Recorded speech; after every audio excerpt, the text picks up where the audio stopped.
So one of the big questions that I have been getting frequently is, what is the difference between supervised experiential learning and the dietetic internship? And so what we've done is highlighted out what those differences are a little bit for you. So you can see here in this table, we're looking at some criteria here. This is the future education graduate program here at UNE versus these other accredited programs through Ascend based on the 2017 standards. So as I mentioned before, this is competency-based didactic coursework. So we have worked on developing a program, and we're able to map and demonstrate where students are hopefully going to be meeting these competencies as they move through the program. There's also the supervised experiential learning. And what this includes is these hours, as I mentioned, formerly known as the Dietetic Internship. And with these new standards through the FEM, these hours, these supervised experiential learning hours, are actually done concurrently with the graduate coursework.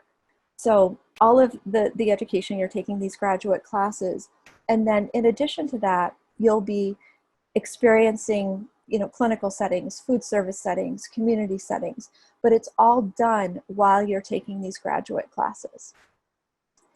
And so again, as I said, it's going to be spread out into three main types of education, but the key is that it's done at the same time. It's not done prior, you have your 1 degree and then you're applying this down the road, but integrated together.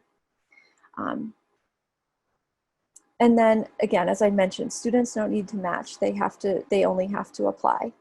So you can see over on this side here, so we talked about the internship. So before, students would complete a 4-year undergraduate accredited program and they would be eligible to apply for the internship.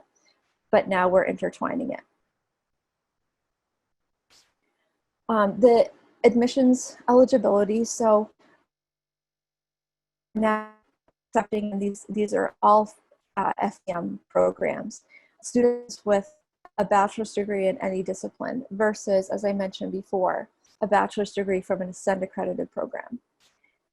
For our program, we've designed it so that students are able to complete their SEL in the location of their choosing. Most students are looking to stay where they live.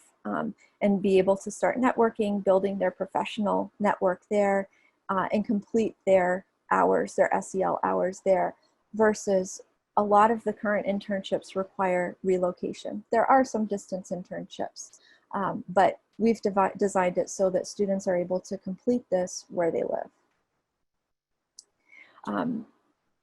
Again, there's pros and cons to every program, and for this, where you're able to do this where you live, most of the lift and the responsibility will be on the students to locate the sites and secure the sites.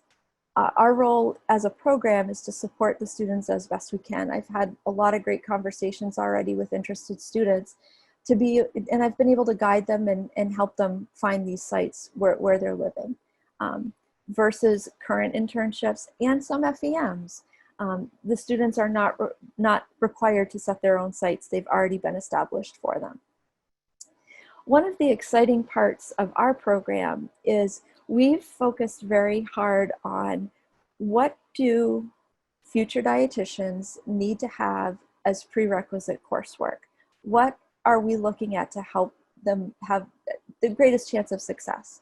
And so we've developed 3 very applied prerequisites, very focused in nutrition, as the requirements to come into the program. And I'll talk a little bit about those in a minute.